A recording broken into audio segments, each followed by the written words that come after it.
the history and the occasion.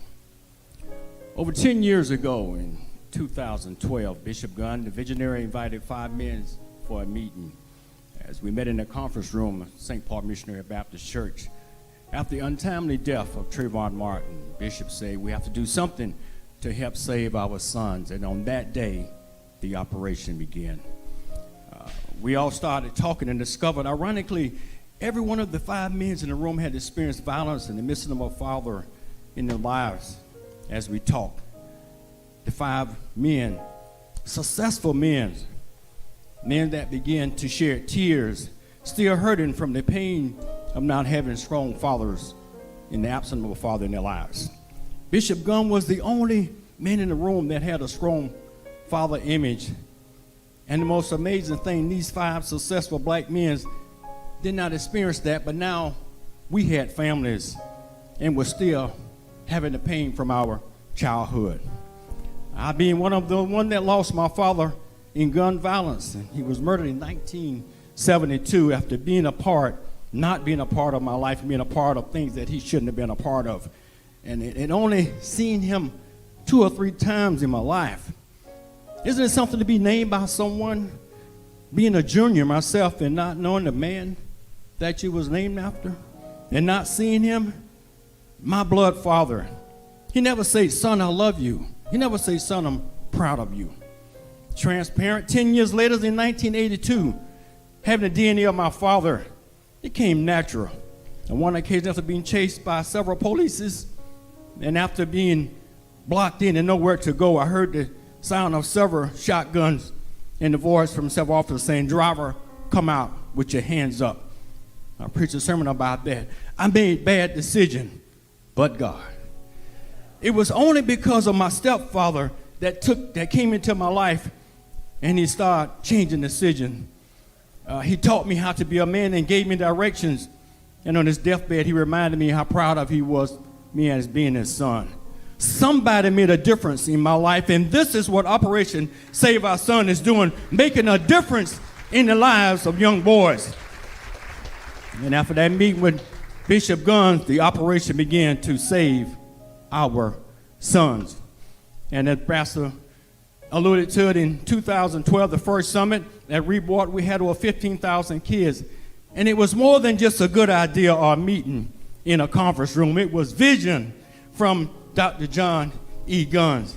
And after that summit, Bishop said we have to do this again. And each year, we got more involved with our sons and in the community. And organizations helped us. This is close to my heart, as Alfonso said.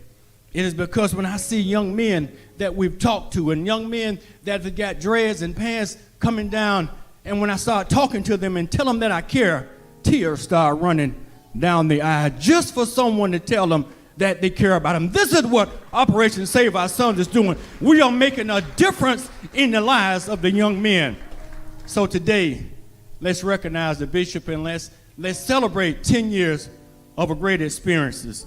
As Bishop Gunn said a while back, he coined this phrase, let's ride. So let's ride and make this a better organization, and praise God for you.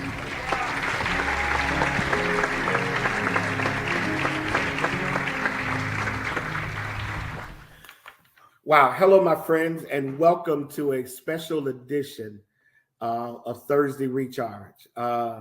It's real different tonight.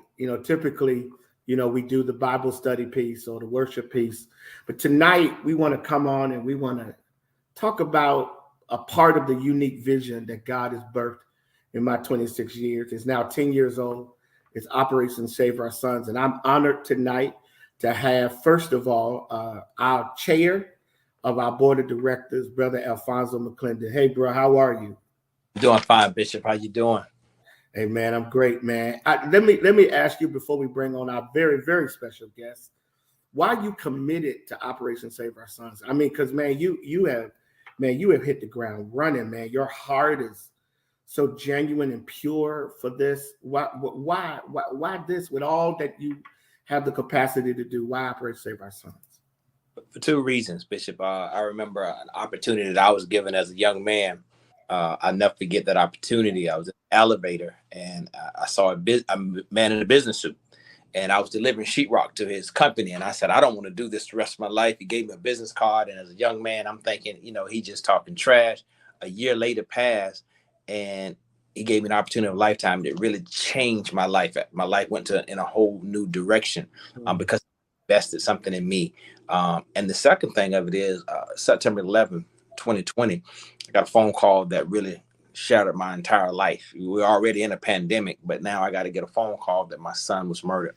And so I hold those two to my heart to why I do what I do. Because one, it was somebody that exposed me to something different than my norm that allowed me the opportunity to be who I am today. And secondly, understanding the hurt, the pain of losing your son or losing a child. So those are my whys, because I want to make sure that, as they always say, play it forward. I want to make sure I give a young man the same opportunity that was afforded to me, but also that I want to see if I can curb another parent having experienced the same pain that I've experienced as well. Man, first of all, I want to commend you, because a lot of times people go through pain and they let the pain absorb them and paralyze them. But the fact that you've turned pain into purpose, and then you've allowed yourself to be open, that's amazing.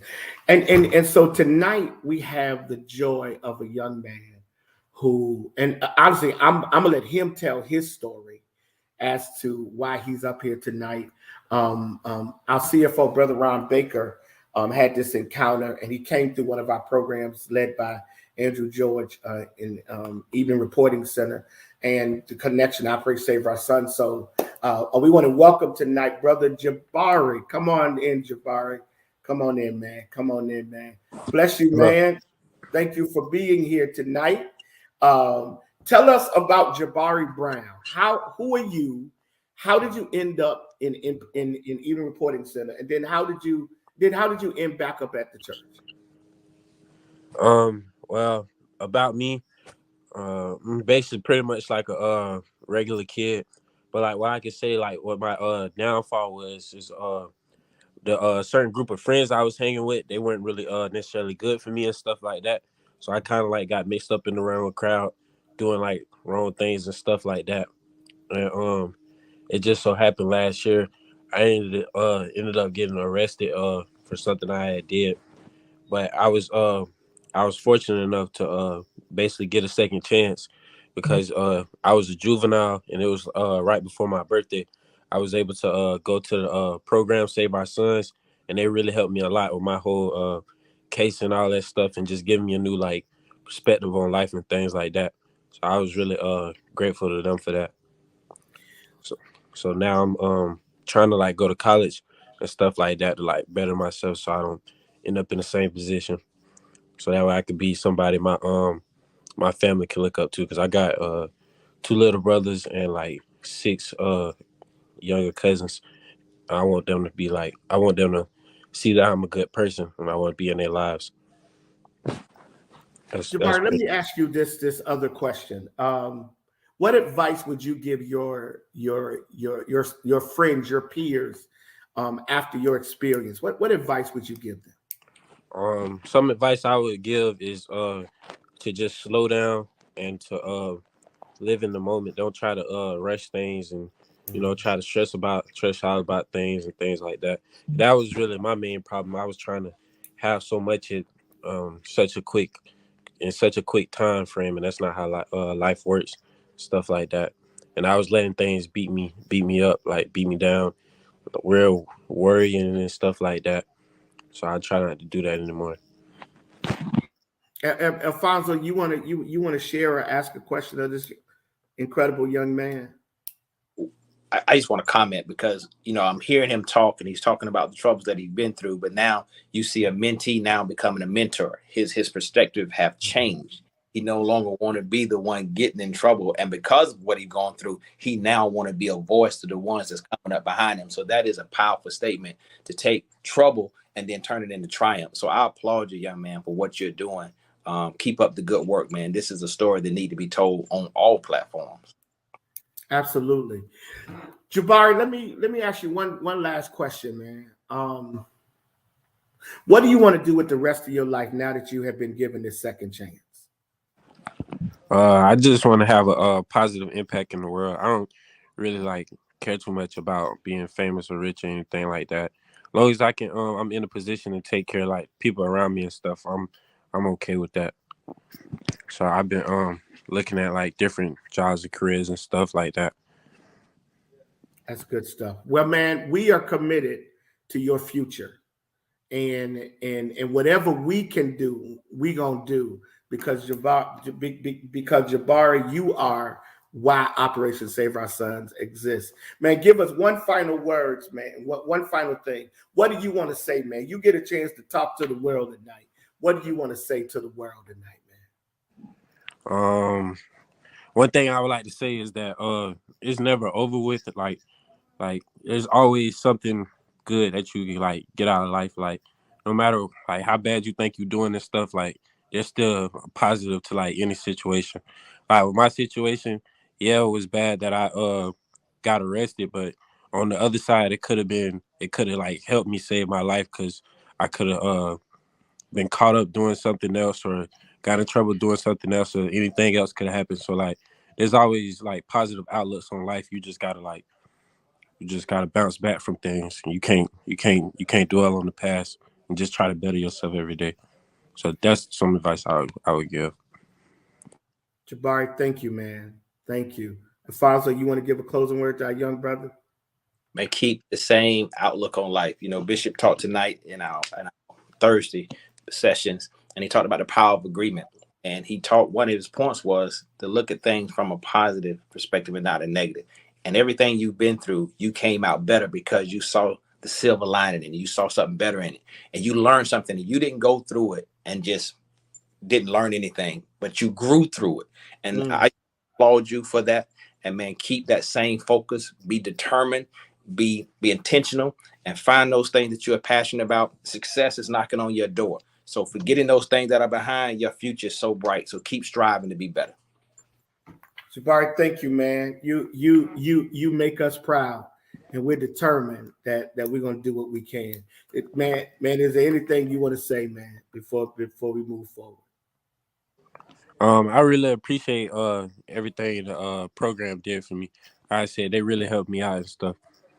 Like I know there's people out there who didn't get like a chance for people to speak on their behalf and stuff, but Mr. George, he was real helpful with my case and everything. He was making sure they was on top of everything and making sure I was staying out of trouble and talking to me, keeping my head on straight and things like that. So I'm just grateful for everything that's happened. Well, man, we're proud of you, and we thank God for you. And as our chair said, the best is yet to come. Thank you for joining us tonight, man. Appreciate you. Man, Alfonso, come on, man. What? Come on, man. Talk to me. That was a powerful story. So this is 10 years ago when you sat down at the table and God began to speak to you about Operation Save Our Son. This is what it was all about, Bishop. Changing men.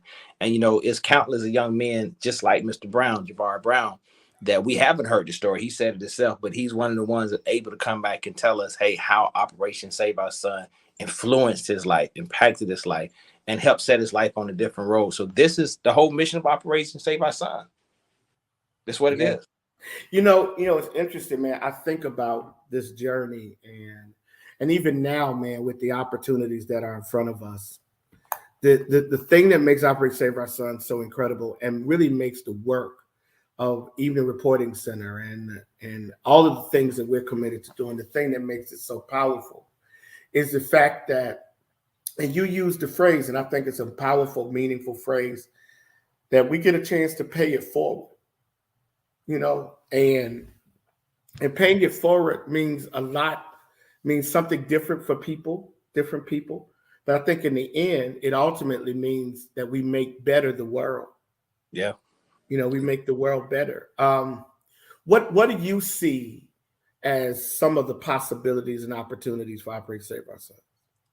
There's endless possibilities. And you know, I think about when I was listening to Mr. Brown speak, I was thinking about what our youth are exposed to. When you look at the inner city of Jacksonville and you see what these kids see on a daily, they see the drug dealer, they see the pimp, they see the scripper, they see the robber, and they feel in their environment that is what's called success, because they see those guys driving the big cars, having the beautiful women, and they doing everything they want to do, dress nice. So they are exposed to that. And so they don't know anything else. But Operation Save Our Sons want to take those same kids in that same environment and expose them to something different. They say, hey, you have an alternative. You have a choice.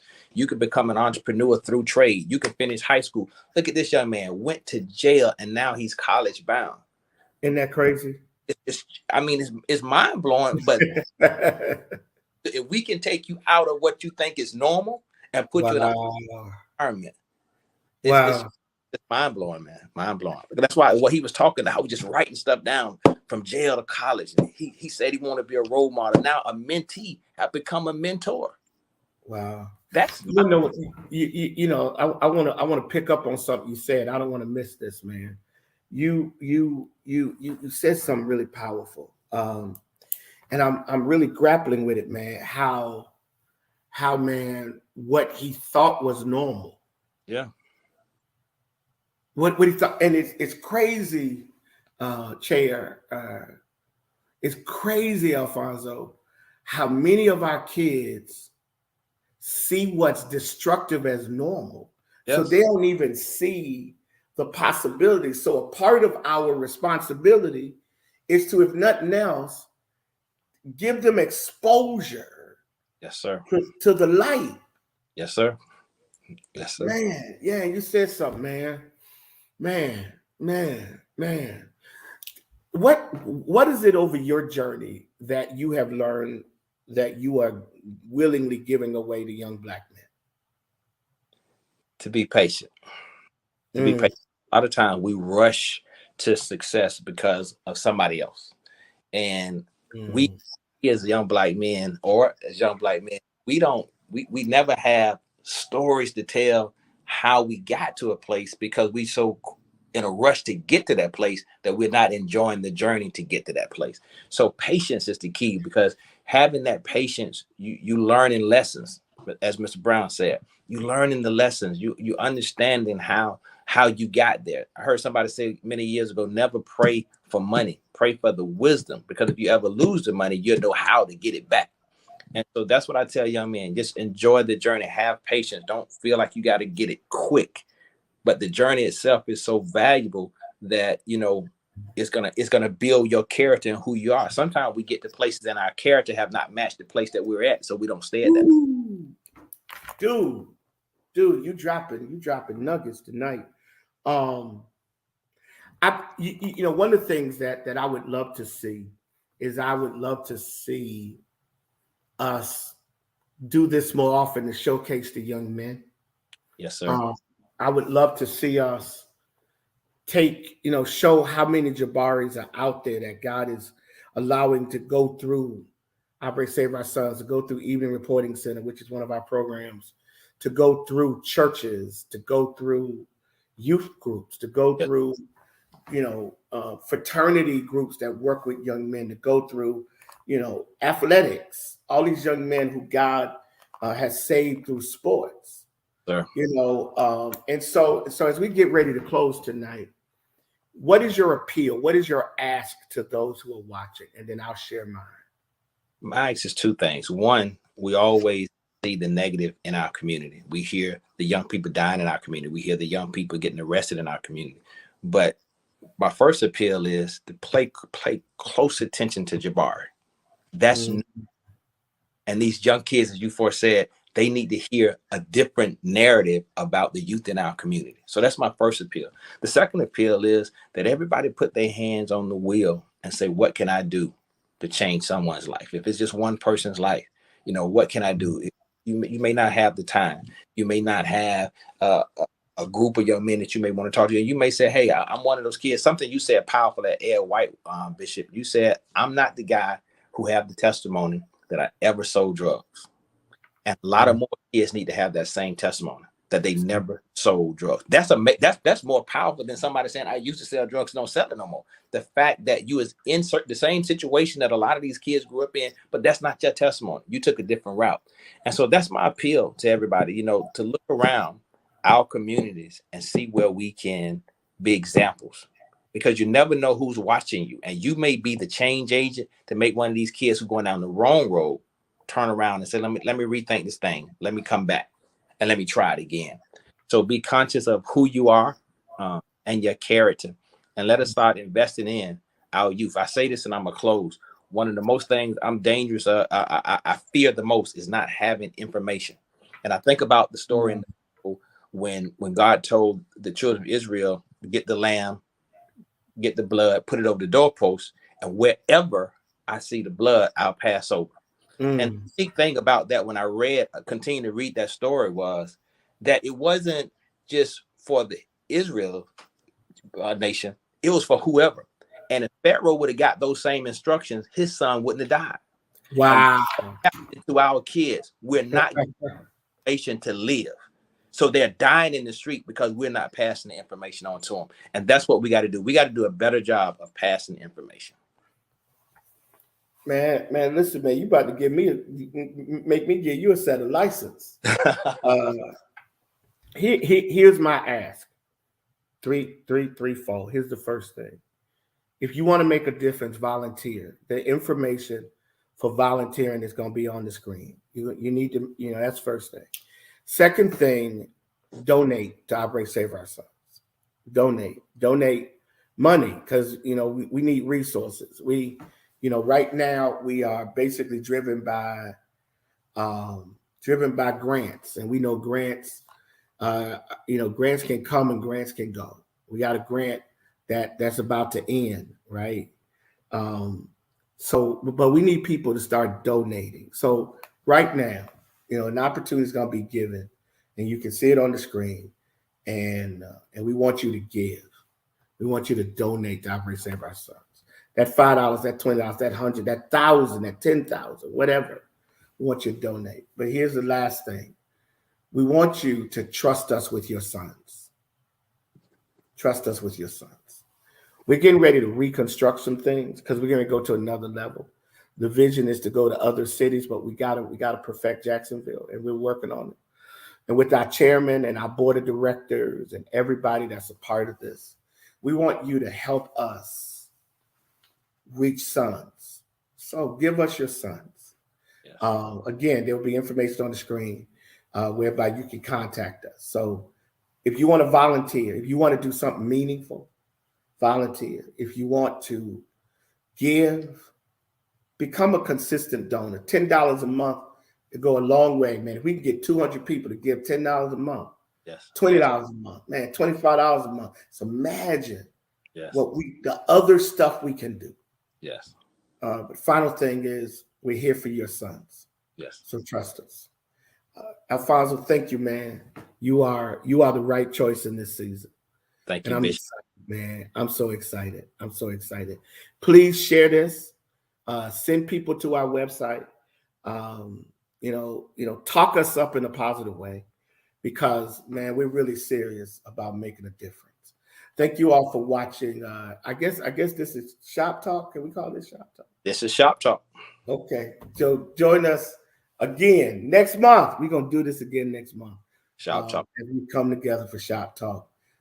Because Operate Save Our Sons is about building bridges, tearing down walls for the sake of our sons, and empowering fathers and, yes, mothers to raise successful Black young men who are comfortable in their own skin. That's right. God bless you. Keep us in prayer. Thank you, Alfonso McClendon. Thank you, You're in sir. good hands. Be blessed, everybody. We'll see you next